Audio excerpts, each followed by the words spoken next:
Well, Diana, thank you so much for helping me with my project. Can you tell us a little bit about yourself? Sure. My name is Diana Spicon. I work for a software company that you may be familiar with. I work in human resources. I live in Roseville, Minnesota, which is just outside of St. Paul. I can smell it from here. It's about 6 blocks away. And I live here with my 10-year-old son. That's awesome. And well, I guess first off, did you know that NASA is planning to send people back to the moon in 2024? I do, because my friend Nathan told me about it. That's So I hadn't known that. And then when you started this project is when I first became aware of it. that's about true with 90% of the people I talk to. Yeah, So, I bet. so obviously NASA isn't really making a good job getting the word out there. So what should they be doing different? Well, so interestingly, I might know a little bit about this. My best friend works for NASA, and she works on some of the communication stuff. Oh, And wow. yeah. So what I have learned from her going through this job is that I think with everything, but especially with communications, NASA is broken down into different areas. So I think I remember this correctly. So you have the Earth, so everything that's the Earth is one division, and you have the Sun, and I think you have the Moon, and then you have the rest of the universe. So that Moon team, they need to get cracking. So I'm taking your friend's not on the moon team. She is not on the Moon team. I believe she is currently on the universe. On Mars, you said? On Wow, the universe. oh, the universe. Okay, that's Yeah. a pretty big place. Yeah, she is an astrophysicist. She can handle it. That's awesome. So yeah, so I know, like, interestingly, I've learned a lot about like communications and how these kind of educational things go out. And it sounds like the Moon team needs to, get over Hubble and the over projects and get that word out. Okay, so Diana just gets hired to the moon team. Day one, what does she do? Oh my God. First of all, I'm going to need to get a very thorough map of the Goddard because I can't figure it out at all. I don't know. They've got a pretty good Twitter presence, but it's a governmental organization. Like, you have to talk to 15 people before you get any kind of tweet or anything like that out. So if Diana ran the world, she'd try to get rid of some of that so that you can actually go out with like the fun and some of that spontaneity, because I think that's what people want, especially younger people, to get into space. It's not your grandma's social internet. You need to reach out to those kids and bring all that. And they do some good things in terms of sponsoring programs through, oh golly, what's that one? I bet your kids went through it. It was an after-school program. Liam went through it a couple times, and it was about science. And NASA did a unit that I know he went through once in like I second, third grade. don't Mad know. science. That's what it Mad was. science. Okay. Mad science. Yeah. So I know they work with them and try to get stuff in. But in terms of this mission, just because it's 4 years out doesn't mean you can't talk about it. Like, start talking about it. Yeah, and I mean the thing with Twitter though is, like the NASA administrator, he tweets a lot about it, but and there's a lot of other people that tweet about it, but unless you've like expressed interest in space stuff through liking or following people or what have you, it won't show up on your Twitter feed. Do you suppose that's because like when I was a kid, and I think you and I are not that far apart in age. I'm 44, if that helps. I'm 45, so we're not. Okay. Like, it was on the TV all the time. Like, that was the era of Challenger and, a lot of space exploration. Even, it didn't go to the moon. But, like, I feel like a lot of what I knew was from Peter Jennings. You didn't have to go digging for that sort of thing. And I don't know if that's because we're just in busier times. There's more news cycle and, things have gone awry lately. There's been distractions. There have been some things. But I wonder, like, it just doesn't get that kind of national wahoo. Like, there's other stuff that's detracting from it. And of course, there's also some anti-science sentiment and anti-like government funding sentiment, and Yeah, there's a lot out there. It's something else. I had a brilliant idea to ask you, but it just like lost it. Okay. Anyway, we'll move on. So what do you think about it? I mean, it's going to cost a lot to go back to the moon. We're landing people on the moon. I mean, the first woman will be on that first mission, so it'll be the first woman landing on the moon. And Mhm. you know, there's lots of good science to do. We know a lot more about the moon than we did before. Like there's actual water ice on the poles, which is where we're going. Amazing. Um, and I was wondering, how does it fit in your world? Are you like, hey, why are we going to the moon whenever we're having trouble with a Um, pandemic? well, I mean, we were going to the moon before we had trouble with the pandemic, so We were going that, lots of places before we got trouble with the yeah, pandemic. yeah, we were leaving our houses. No, I believe that money spent on science is good money. There are so many things that we've learned either preparing for missions or out in space and doing those experiments. That's all super valuable. We haven't been to the moon in our lifetime, Nathan. I know. In fact, the NASA administrator was born the same year I was, 1975. So he like missed the entire. Yeah. He's like the first NASA administrator that wasn't alive when people walked on the moon. My gosh. So it's telling my 10-year-old about that I was going to talk to you because, of course, he knows who you are. And I don't know if I've ever told you this. Liam was born on the 40th anniversary of the moonwalk. The 40th So then. Oh, the wow. 40th anniversary. So, when I'm in the hospital trying to get this baby out of me, we were watching, all this stuff about the moonwalk. And my mom was telling me she was 15 the day that mission launched. Wow. And remember, she was a teenager and remembers that. So I was telling Liam, you were born 40 years to the day of the moonwalk. When the moonwalk happened, your dad was about a year and a half old. And Wow. I was 6 years from being born. So out of all of your family, only your grandparents remember this. Daddy was around, but not paying attention to the news. um, it's exciting. It's exciting to do it in our lifetime. It's amazing we haven't done it since 72. So Yeah. I think it'll be great. I think it'll get, after the first moon landing, there was a huge increase in STEM education and interest. Hopefully we'll have that again too. I do remember my previous question. You were talking about Peter Jennings. And Yeah. it occurred to me, do you watch broadcast TV No, we haven't had the ability in years. or even cable news? No. We become terrible people when we have cable, so we don't have I don't it. either. I mean, I watch streaming Yeah. Amazon and Netflix. I mean, Yeah, streaming. I get my news from like NPR, and various other places around the internet that I pick stuff up from. But yeah, broadcast news hasn't been a part of it in a long time. I mean, I think if you want to really reach like a broad audience of people without the filter, I mean, you're pretty much radio and billboards. I mean, that's Well, yeah, well, and especially hitting younger people, because I would say not only radio billboards but podcasts, ads in games. As much as I oh, hate ads and to not games. have Yeah, them, you know. yeah. Um, Get the NASA Moon 2024 upgrade for your for right. whatever your thing is. You know. Yeah, get a spacesuit for your Animal Crossing, whatever those creepy creatures are that wander around.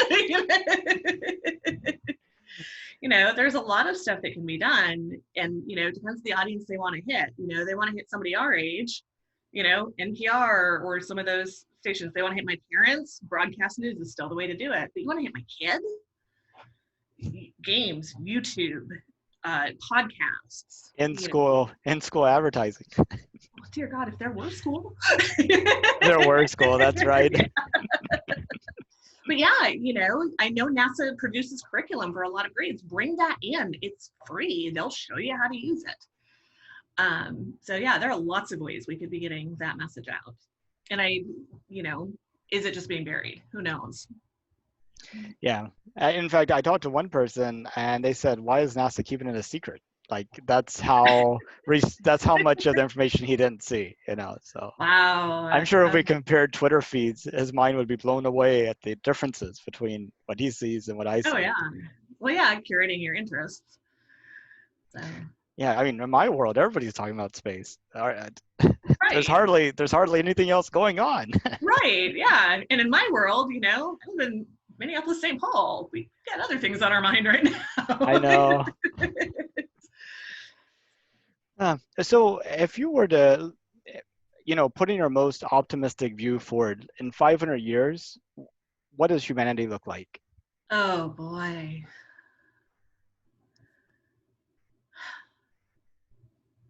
I don't know. Like us, but with a lot of stuff bred out, like the ability to get smallpox and whatnot.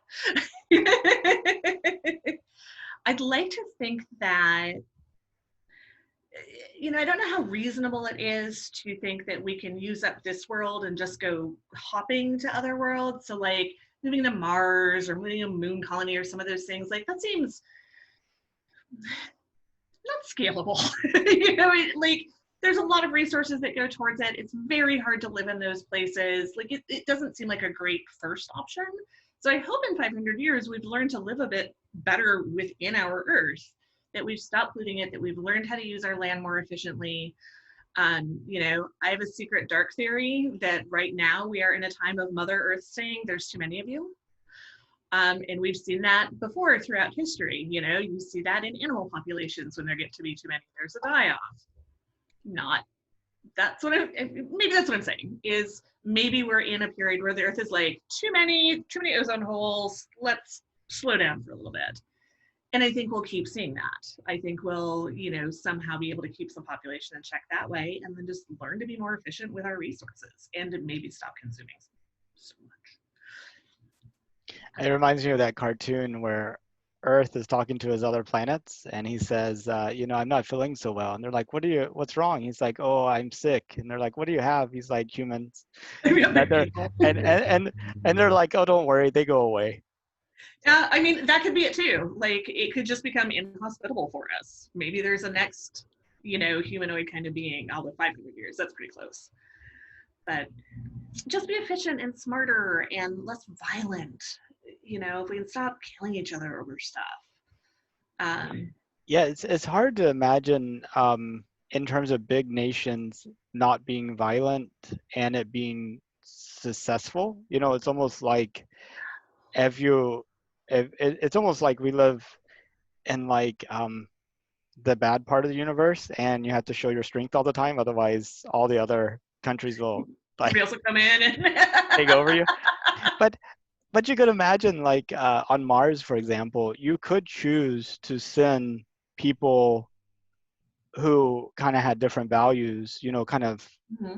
you could intentionally create a community with particular types of values. Now, whether or not you'll be able to have the community that's able to pass it on to their next generation, Right. that's a different story. But I mean, I think in some ways, part of the success of North America is that the type of people that came over were the type of people that were looking for opportunity, Yeah. and then that worked out for them. But after a while, you lose that filter, and you just become regular people. Yeah, well, my husband was super into generational theory. I don't know if you've Okay. read anything about that. But it's all cyclical. So even if we did send a group, a very homogenous group to Mars, those kids are going to rebel. Oh yes. And then their kids are going to rebel back. And, so I don't think I it'd be mean, too long before we ended up with, again, pretty heterogeneous, if not physically, depending on what sorts of people we send up, at least, thought we'd start having that. yeah. I mean, maybe all kids are born on Earth, and you have to meet the criteria to actually go back to Mars. Oh, so kind of like a reverse, it's the movie I'm thinking of where everybody dies when they're 32. Oh, I don't know. Blade Runner. Okay. Yeah. It's kind of the reverse. Instead of, going off to that process, now you can go to Mars. It's proving yourself fit. So what do you know about Elon Musk's SpaceX? Some of it I know is not public information because, we've had a relationship with them. Oh, I we don't. have a relationship with them? We did, yes. We did. I mean, but that was a long time ago, though, right? Not that long. Not that long. Oh. I don't know a ton about him. I know he's super creative and super rich and named his kid something real weird. but he's applying the money and the brain power to solve problems that have lingered elsewhere. So, Tesla cars, going to space. Because did the launch actually happen last week where they It sent people did. into space? Yes. Yeah. So, I'm Elon Musk. I send people to space. Like, who does And we that? could buy a ticket. And apparently Tom Cruise is going to buy a ticket and film a movie in space. I believe just about anything out of Tom Cruise. That would be cool. Would you go? Like, if I it were would. within your means? Yeah, I would. But I mean, my means would have to be much larger than that so that I could justify, I mean, like it couldn't be like spending Right. Like, 99% of your, really within your it has means. to be really within my means. I think it would Yeah. have to be like a tenth of like my net worth type of thing. Yeah, I could see. I mean, depending how old I am and like how long I would have at that point, I'd put some decent money into that. I think that'd be cool. But I mean, if it became much more affordable, I think, yeah, sure. Yeah. Oh, yeah. If you could take a shuttle or, go for a month for a little bit, that'd be awesome. Just imagine, everything is in this world, everything you've touched and seen and experienced, and to just be outside of that bubble. Like, how amazing. Well, and how much of our viewpoints about the world are created by our environment? Having 24-hour days, one atmosphere pressure, 1G gravity. Mm-hmm. Whenever you The start colors that perturbing, we can see, yeah, the color spectrums that are available. I mean, and whenever you start perturbing these things, how does that shift your perception in other areas? Yeah. It's kind of, I mean, um, well, with Elon Musk, have you seen what he's doing in Boca Chica, Texas, near Brownsville? No. No, he is building what he's calling the Starship. It is a massive rocket. Actually, he's building a factory to produce these starships. Okay. It's a massive rocket, carry 100 people into space at a time, but it's 100% reusable. Like rockets today are so expensive because you only use them one time and throw them Right. away. SpaceX has been kind of challenging that paradigm, but this would be 100% reusable, so it'd be the cheapest per flight to fly. And to give you an idea of how reusable it is, they're talking about being able to use the exact same rocket 3 times per day. Like you can make 3 trips into space or point-to-point travel on Earth, like from Houston to Shanghai in like 30 minutes. Oh my Um, God. That would be so amazing. and That's almost as good as having teleportation powers. I know it's teleportation for viruses. No, just kidding. Well, but how often have you looked at a trip and thought like, oh God, I don't want to sit on the plane that long? I Like, know, and the you people in know, I, first class that paid so much, they have the same number of hours to wait for. well, right, yeah, and not a whole lot more comfort. But I think about we're planning a trip in Thailand when I turn 50, and I'm already like, God, that's like a 30-hour I know. trip. You're like, what day are we arriving? Not how I many mean, it's hours definitely from not now. family Yeah. life. But yeah, I mean, if pop in and out of space 3 times a day, Oh, I mean, just think about it. And yeah, they think they could get it economical at the price of an equivalent first class ticket. So not like that much more expensive. And I mean, you could leave in the evening in Minneapolis, arrive in like Tokyo, and you'll be there in the morning, right? Have a yeah, meeting, come back at the end of your Tokyo day, and arrive before the morning the next day. It'd be like, where insane. were you? I was like, I mean, But what's the environmental impact of that? Like, how much faster are we depleting the earth if we start using that from Minneapolis to Tokyo on the daily basis? yeah, yeah, it's a lot. I mean, I wonder how many Teslas it takes to offset that. Um, and it's a liquid methane and oxygen burning rocket. And methane you can produce by using carbon dioxide and reacting it with hydrogen. So Yeah, theoretically, you could make it carbon neutral, but if you just got the carbon dioxide out of the air to make your methane. right. But You could do like I mean, if you really wanted to go green, get some good cows, get some methane going. feed them some beans. Yeah. No. Yeah. But yeah, carbon neutral, that kind of travel. That's just Yeah. insane. It's kind kind of crazy. But so he's talking about his factory would be able to produce 2 of these a week. So you have 2 being produced a week, each of them flying 3 times a day. And he's talking about as soon as 2022, having like a cargo ship go to Mars. And then 2023, sending people around the moon. So, I mean, his plans are like way out there.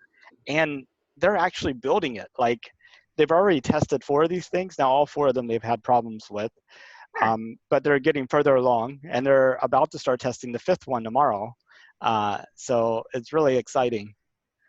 It's amazing what the application of like money and attention can do. And ingenuity. I mean, you can, I mean, Yeah. you could look at how much we spend on to other aerospace contractors, and we've given them way more money and they produce far less, you know. Yeah. So I don't think money is the multiplier effect, you know. Well, but I think it's a clearer, right? Because if you look at like bigger aerospace companies or companies that are making other rockets, they don't have a lot of incentive to be efficient and reusable. Like that directly cuts into their business model, right? Oh, exactly. Musk doesn't care about any of that. He Yeah. can front end all of this. He can do it right. He can run the tests. He cannot have bureaucracy and, there's still legislation, but, not all of that in the way. Look what he can accomplish. But I mean, the key thing is what's your objective? I mean, for those aerospace contractors, it's quarterly profits. For Right. him, it's sitting on Mars. You know, Right. those 2 drive different behaviors. Yes, exactly. Yeah. I want to be to Mars. I want other people to do it. Yeah. Versus I would like to keep my job. I would like these other 2,000 people to keep their jobs.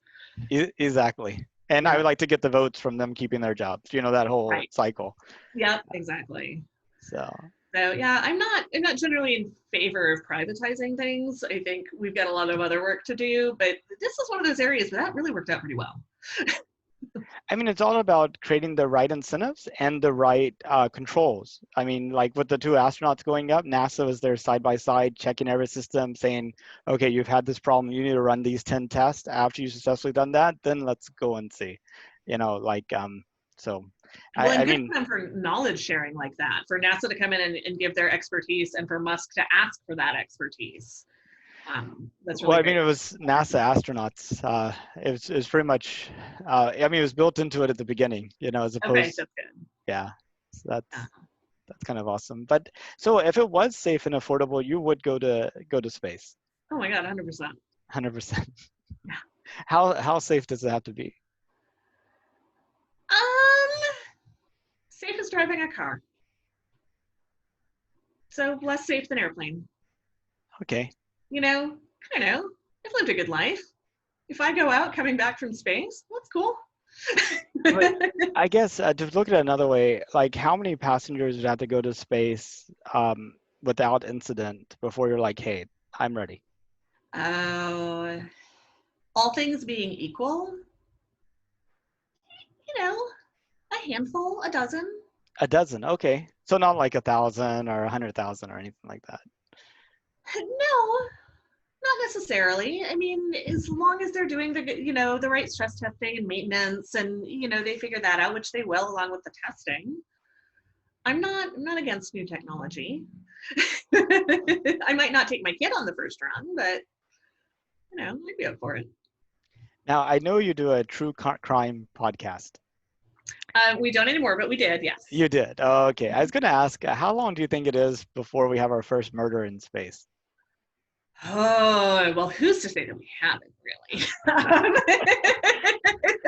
I don't know. I think I'm a little surprised, especially with the International Space Station, with folks living in such close proximity, that there aren't more problems than there are. Because I'm sure, I mean, living, as we all now know, living with a lot of people in close proximity is deeply irritating after a while.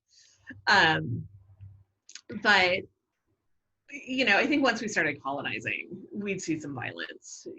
As much as you can screen for people that are going to remain calm and that are going to de-escalate and do all of those things, somebody is going to do something boneheaded and somebody's going to be mad about it, and there's going to be a fight. So I don't know. I'd give it a year. A year from now, or a year after we start sending people? A year after we start. Yeah. Okay.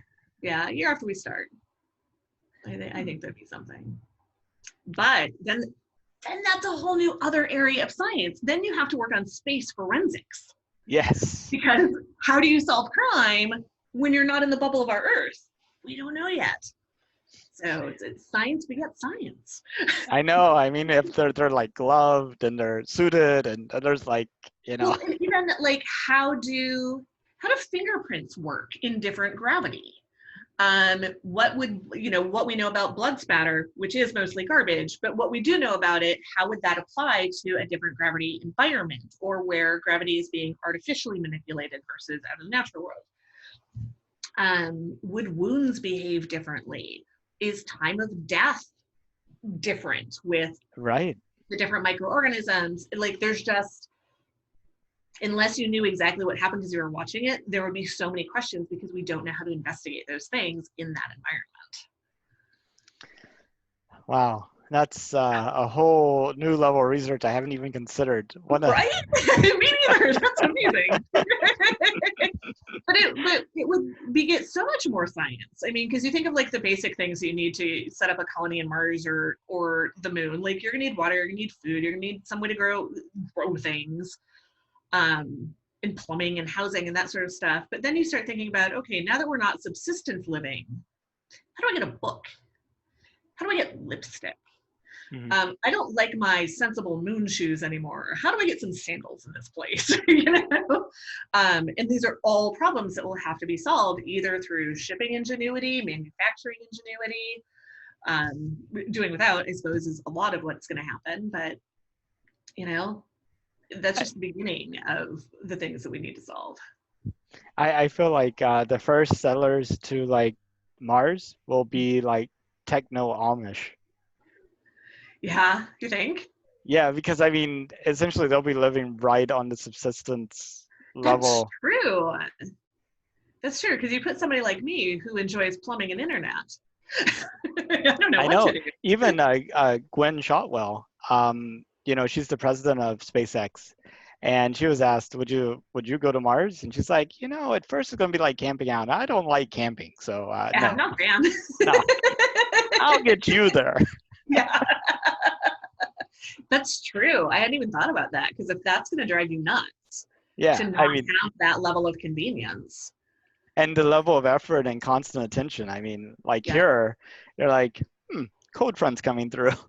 There, you're like, oh my gosh, the air is smelling really stale, right. And we don't know what that is. and we don't know where to get more. Right. Yeah.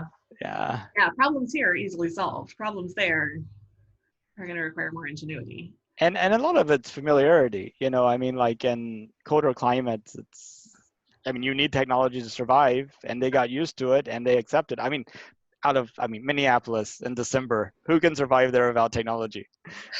It's a rough time. Although Minneapolis in July also deeply unpleasant. I think the two might be linked, but just saying. Maybe. It's always funny when you were talking about like keeping it quiet so everybody doesn't come here. Like, that's kind of the open secret in the metro here, is like, don't tell people how great it is because they'll move here. So we just talk about how horrible the weather is. It keeps everybody away. Well, it never gets really hot in the summer. Oh no, it gets to 100. There's like 5,000% humidity, but the winters aren't that bad. Oh, they are.